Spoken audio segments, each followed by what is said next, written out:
อยู่ใกล้ๆกับเขตทางรถไฟนี่แหละพี่น้องเอาโฮมก่อนฮ้อนพี่น้องเลยสำหรับเส้นทางจากบ้านทางงอนไปหาบ้านนาคุณน้อยเนี่ยเพิ่นก็เริ่มลงมือเลยได้พี่น้องเลยเกี่ยวกับคลองระบายน้ำเป็นเส้นทางเทไปตรงเนาะหรือว่าทางคอนกรีตนั่นแหละเพิ่นเริ่มลงมือเลยเด้เกี่ยวกับคลองระบายน้ำเดี๋ยวเขาจะพาทุกท่านไปเบิ่งอีกทีนึงสำหรับเส้นทางจากบ้านทางงอนไปหาบ้านนาคุณน้อยเนาะเกี่ยวกับคลองระบายน้ำมาแล้วเด้อพี่น้องเลยบางจุดบางบอนเพิ่นก็ขวดห้องไปได้แล้วได้คลองระบายน้ำมาเป็นที่เรียบร้อยแล้วได้นี่ได้กำลังขวดห้องเก็บจะเห็นคลองระบายน้ำนี่แล้วนี่โอ้คลองห้องบักตึกโอ้คนเทคลองล่างมาเนี่ยแล้วได้นี่นายสร้างมันกำลังดำเนินการเกี่ยวกับคลองระบายน้ำคือกันสำหรับจุดนี้นี่โอ้สุดยอดหลายเร่งรัดพัฒนาพี่น้องเลยพัฒนาไปเรื่อยแต่ละมือจุดนี้ก็โอ้ทองล่างบอกเลิกๆเลยทั้งเลิกทั้งใหญ่พี่น้องเขตบ้านนาคุณน้อยเมืองนาสายทองนครหลวงเวียงจันทร์เท่านี้แหละพี่น้องเลยสุดยอดเลยยาวทั้งแถบเลย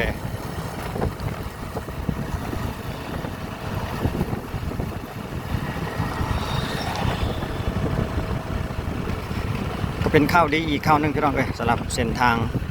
สายแดนระหว่างเมืองสายธานีมาหาเมืองนาสายทองนี่บางจุดบางบอนพอดีรถไฟ รถไฟคือว่ามีแต่2 อันโบกี้หนึ่งนี่บางบอนเพิ่นสำเร็จมาแล้วเด้มีฝาปิดเป็นรางระบายน้ำแล้วก็ฝาปิดพร้อมเรียบร้อยอยู่ใกล้ๆกับเขตทางรถไฟนี่แหละพี่น้องสุดสีแดงสร้างไฟฟ้าเพิ่นกำลังเตรียมลงมือคือกันเด้เกี่ยวกับไฟฟ้าเพิ่นทันละวะทางรถไฟราวจีน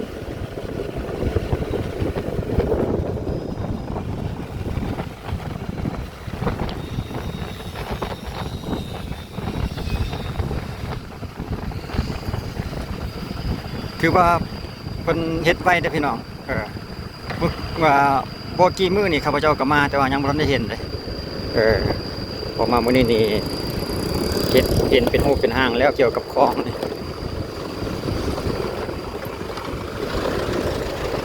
ทางก็บ่ปานใดช่วงระหว่างการปรับปรุงซ่อมแปลงนี่คุกคลักแน่นิดนึงพี่น้องทางยังเป็นคุมก็คุมมาแต่เดิมนั่นละวะคุมมาตั้งแต่หลายปีแล้วเป็นช่วงไปส่วนหลายจะเป็นมาจากกำเดียวซะก่อนเนาะเพราะว่าสังเกตเห็นมีแต่เป็นลงมือแต่ฝากหนึ่งนะกำเดียวเกี่ยวกับคลองระบายน้ำคือการใช้น้องเลยกำลังเริ่มต้นนายสร้างกำลังลงมืออย่างต่อเนื่อง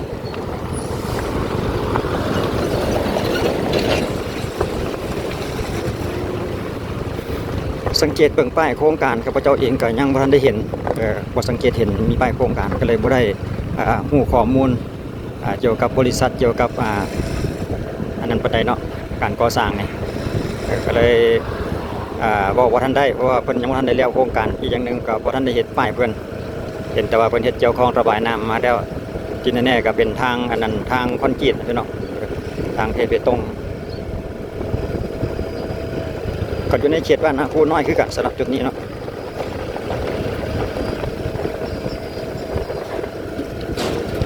โอ้ยาวเหยียดเลยนายสร้างนี่คือว่าครบทีมงานหลาย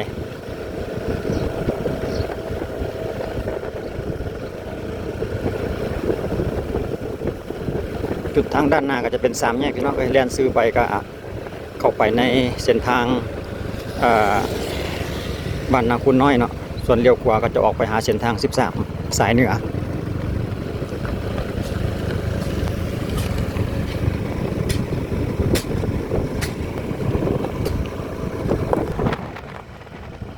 ส่วนมาจุดแล่นออกจาก3 แยกมาที่จะแล่นเข้าไปหาเส้นทาง13เหนือนี่ก็เพิ่นกำลังอยู่ในช่วงระหว่าง แบบเตรียมที่จะขยายหน้าทาง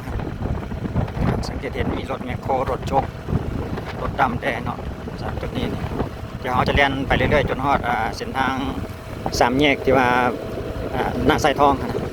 จุดที่ว่า13นี่ก่อนนะว่าเพิ่นจะเฮ็ดไปมีคลองน้ำขึ้นมาใหม่บ่ประมาณนั้นอีกโอ้จุดนี้นี่มีแต่คุ้มเว้ย คุ้มใหญ่แท้บ่เขาแล่นมาจนฮอดจนมาฮอดจน3แยก13เนี่ยก็ยังบ่มีที่ผ่านมาเนี่ยยังบ่ทันได้เห็นมีแผนการที่ว่าเฮ็ดคลองเลยสงสัยเพิ่นจะเน้นอยู่แต่โซนที่ว่าเขตชุมชนหั่นเนาะเขตห้างห้านหรือว่าเขตเงินของประชาชนอันก่อนประมาณนั้นนะก็จะเน้นจุดนั้นก่อนเพิ่นเรียนออกจาก3แยกป้อมตำรวจ3แยกอันเมื่อกี้นี้เรียนมาหาจุดนี้นี่รู้สึกว่าจะยังบ่เห็นมีนายสร้างเทื่อนี่เลี้ยวซ้ายกับนครหลวงเวียงจันทน์เลี้ยวขวากับโพนโฮง13สายเหนือพี่น้องทางด้านหน้านี่แหละจะเป็น3แยกเดี๋ยวเขาจะเล่นกลับคืนเบื้องละเอียดอีกทีนึงเพื่อบ่ให้ทุกท่านได้งงเนาะบางท่านอาจจะงงแต่เราเริ่มจากจุดนี้นี่ท่านก็หลายท่านอาจจะเข้าใจดีนะจุดนี้จะเป็น3แยกนครหลวงกับไปทางด้านหน้าพูดแล้วไปนี่เป็นสายเหนือโพนโฮงกับไปทางด้านนี้เนาะเลี้ยวขวาไปทางด้านนี้เดี๋ยวเขาจะเล่นกลับคืนให้ทุกท่านได้เบิ่งอีกทีนึงที่เขาเล่นผ่านมาเมื่อกี้นี้เนาะโครงการสร้างเส้นทางเปตงหรือว่าทางคอนกรีตเดี๋ยวเขาเบิ่งกิโลเมตรก่อนตามที่ข้าพเจ้าเคยได้ยินหลายท่านเราสู่ฟังเนาะข้าพเจ้าก็เลยมาเบิ่งตัวจริงเป็นว่าเป็นมีแผนการเส้นทางเปตงนะเส้นนี้นะเส้นที่ว่าเขตเมืองนาไซทองไปหาเขตบ้านทองงอนเมืองไซธานีเฮานะข้าพเจ้าก็เลยมาเบิ่งตัวจริงก็เลยปรากฏว่าก็เห็นเป็นกำลังลงมือแท้เนาะก็รวมเส้นทางอยู่ประมาณ10 ลักประมาณนี้แหละพี่น้องคร่าวๆแต่ว่ายังบ่ทันได้แน่นอนแต่มาสังเกตเห็นจุดนี้ยังบ่ทันได้บ่ทันได้เห็นลงมือเดี๋ยวเราจะพาทุกท่านไปเบิ่งเลียนไปจุด3แยกทางด้านหน้าที่ว่าเพิ่นลงมืออีกทีนึงว่าเฮ็ดได้ละเอียดอีกทีนึงหั่นน่ะว่าอีกฝั่งตรงข้ามหั่นมีบ่หั่น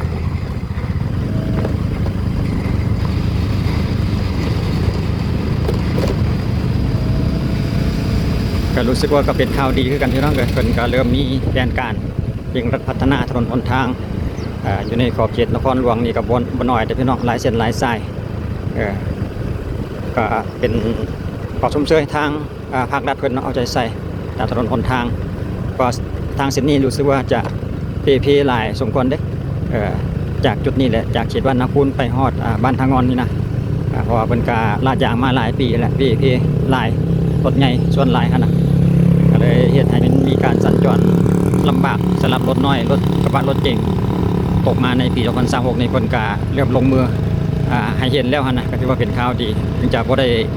ไวแต่ว่ามันก็ยังได้ลงมือเฮ็ดก็ยังดีกว่าบ่มีแผนการเลยเนาะมีแต่นี้ต่อไปแล้วข้าพเจ้าจะติดตามและอัปเดตความคืบหน้าของเพิ่นเป็นช่วงเป็นระยะให้ทุกท่านได้เบิ่งอีกในแต่นี้ต่อไปหั่นล่ะว่ามันก็อาจจะเป็นทิศ1หรือ2ทิศจังซี่นะข้าพเจ้าเห็นช่วงใดที่ว่าเพิ่นมีความคืบหน้าแล้วก็จะมาอัปเดตให้ทุกท่านได้เบิ่งได้ฮู้แล้วก็มาเล่าสู่กันฟังอีกประมาณนี้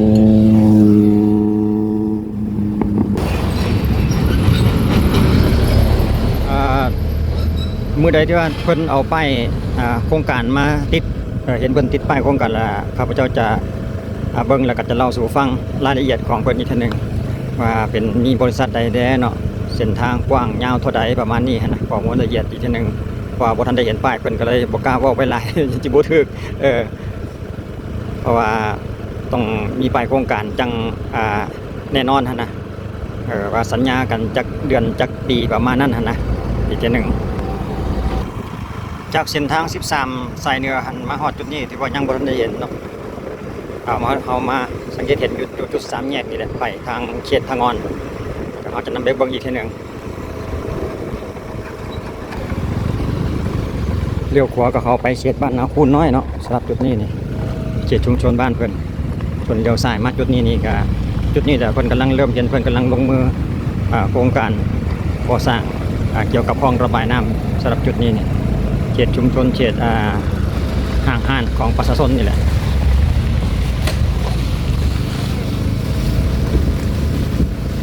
เด้ส่วนหลายเพิ่นก็จะไปแต่กำเบื้องซ้ายมือหั่นก่อนเนาะสังเกตเห็นเกี่ยวกับคลองระบายน้ำมาเป็นที่เรียบร้อย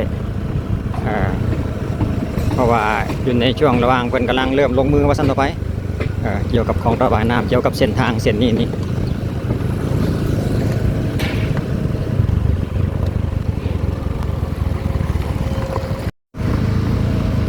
รถโม้ปูนเพิ่นกำลังเท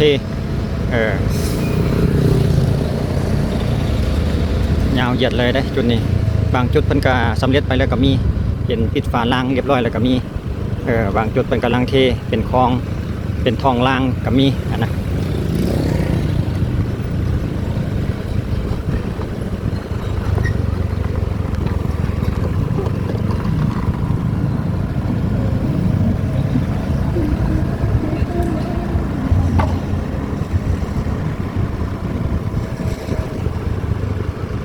ถือว่าลาย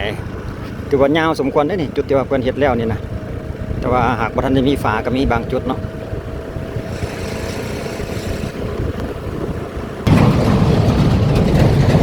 โอ้รถกว้างเว้ย ตอนนี้เขาเล่นกลับคืนได้พี่น้องเขาเล่นกลับคืนออกจากบ้านนาคูนออกจากบ้านนาคูนน้อยแล้วก็เล่นกลับคืนไปเขตบ้านทางอนเขานี่นะอันนี้ทางรถไฟราวจีนเพื่อบ่ให้ทุกท่านงงเนาะตอนนี้เขาเล่นกลับคืนเบิ่งคืนอีกทีนึงว่าซั่นต่อไปเกี่ยวกับคลองระบายน้ำนี่นะว่าจากบ้านนาคูนออกมานี่เพิ่นจะเฮ็ดไปฮอดจุดใดแล้วนะจังบ่จังงานเข้าใจง่ายนี่คลองระบายน้ำหลังจากเล่นลอดทางรถไฟมาแล้วก็ยังเห็นอยู่นะ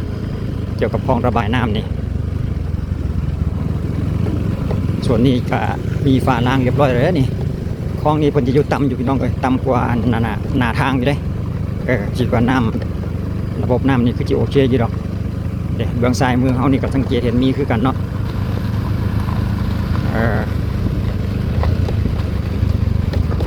เอาแล่นต่อไปอีกเลยก่อนพี่น้องว่าเพิ่นจะวางแผนเฮ็ดคลองนี้ไปฮอดจุดใดสำหรับเส้นทางเส้นนี้นี่อีกทีหนึ่งส่วนจุดนี้ก็เห็นแต่เพิ่นนั้นรถจกคลองไว้แต่ว่ายังไม่ทันได้เห็นอันนั้นเดี๋ยวเขารอจังหวะรถว่างก่อนแป๊บหนึ่งแล้วเขาจะแล่นพาทุกท่านเข้าไปเบิ่งใกล้ๆอีกทีหนึ่งว่าเพิ่นเฮ็ดอันใดแน่นอนสำหรับคลองตัวนี้นี่เด้โอ้เพิ่นกำลังเตรียมที่จะเททองล่างดิเทไปได้แล้วนี่ทองล่างนี่นะยาวเหยียดเลยโอ้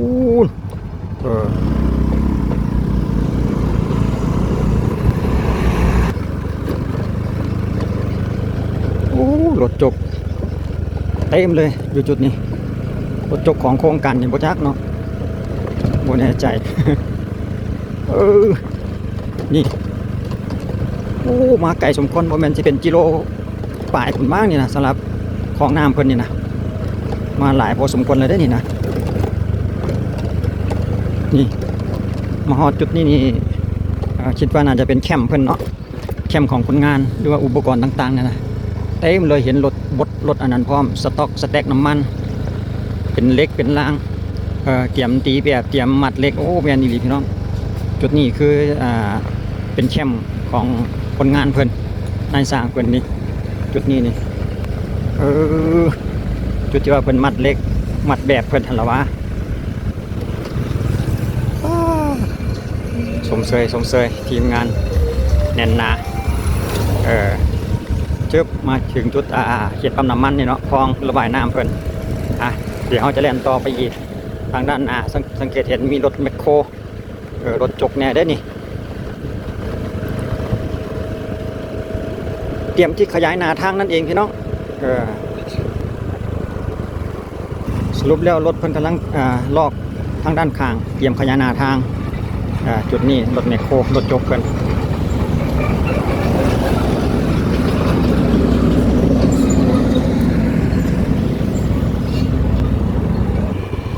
นี่วิธีขยายหน้าทางเพิ่น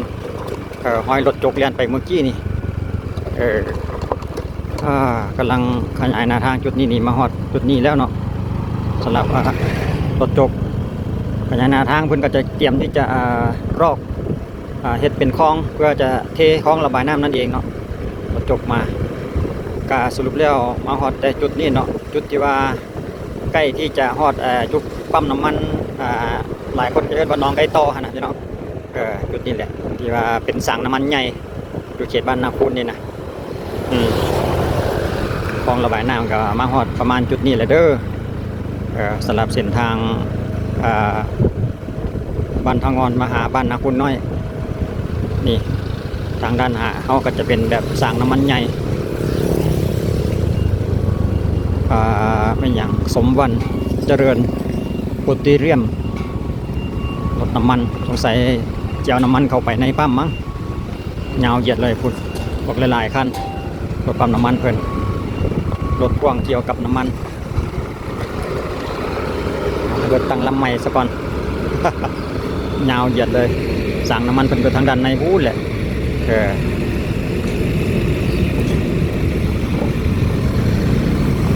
จุดนี้ก็จะมีปัญหาเกี่ยวกับทางพี่น้องเพราะว่ามีแต่รถแบบรถพ่วงรถน้ำหนักรถใหญ่ปั๊มน้ำมันหนองไก่ต่อเอิ้นกันง่ายๆจุดนี้นะคลองน้ำมามอเลยเด้เมื่อกี้นี่คลองน้ำมาใกล้จะหอดจุดนี้แล้วเด้จะว่ารถจกเป็นขวดคลองขนาดมาหอดจุดนี้ก็เขตเมืองไซธานีเนาะเลี้ยวขวาจะเป็นสามแยกเลี้ยวขวากระดงบองแลนซื้อกาทางอนสลับไปจุดนี้เป็นสามแยกทางด้านหน้านี่พี่น้องไกลจุดสามแยกนี้ไปก็จะเป็นเขตเมืองไซธานีส่วนจุดนี้เลี้ยวขวาไปทางเขตบ้านดงบองจุดนี้ก็จะไปเขตเมืองนาไซทองไปวัดดงเพิงหรือว่าไปบ้านดงบองหนองยาวแหละพี่น้องทางเมื่อกี้นี่นะส่วนทางแลนซื้อมาจุดนี้ก็อยู่ในขอบเขตของเมืองไซธานีแล้วเดี๋ยวเราก็อยู่ในเขตบรรทัดสว่างจากจุดนี้เนาะบรรทัดสว่างเขตทางงอนจากจุดนี้ไปเลยแหละเขตบรรทัดสว่างทางงอนตามข้อมูลเบื้องต้นเนาะเพื่อนบอกว่าโครงการเส้นทางเพื่อนจะมาฮอดจุดนี้เลยพี่น้องมาฮอดจุดส่วนขวานี่นะมาฮอดขวาน้ำเชื่อมหรือว่าจะไปฮอดเขตบรรทัดสว่างอยู่ทางเบื้องนั้นเลยก็ยังบ่แน่ใจนี่ขวาน้ำเค็มสะพานข้ามน้ำเค็มนี่แหละพี่น้องตามข้อมูลเบื้องต้นเพื่อนว่าแผนการก็จะมาฮอดจุดนี้แต่ว่าก็ยังไม่แน่ใจแต่ว่าเมื่อใดเพิ่นขึ้นป้ายโครงการเป็นที่แน่นอนแล้วก็ข้าพเจ้าจะอัปเดตแล้วก็เล่าสู่ฟังให้มันเป็นทางการอีกทีนึงพี่น้องว่าแม่นแท้บ่หั่นนะตามที่ว่าโครงการตอนนี้เฮาบ่ทันได้เห็นป้ายขึ้นก็ยังบ่แน่ใจใจมันบ่ถึกเอาคลิปวิดีโอเฮาก็เพียงสำนี้เลยพี่น้องอัปเดตเส้นทางกำลังก่อเริ่มสร้างขึ้นมาใหม่เตรียมที่จะเฮ็ดเป็นทางไปตรงสำหรับเส้นทางเส้นนี้เนาะจากบ้านนาคูน้อยมาบ้านทางงอนอนพี่แหละข้าพเจ้าจะติดตามและอัปเดตให้ทุกท่านได้รู้อีกทีนึงในเมื่อเพื่อนสำเร็จหรือว่าเมื่อเพื่อนลงมือไปแต่ละขั้นแต่ละตอนนะเราสู่กันฟังเป็นช่วงไปสำหรับคลิปนี้ขอบใจ FC ทุกท่านในการติดตามและรับชมไว้เจอกันคลิปต่อไปสำหรับคลิปนี้สบายดี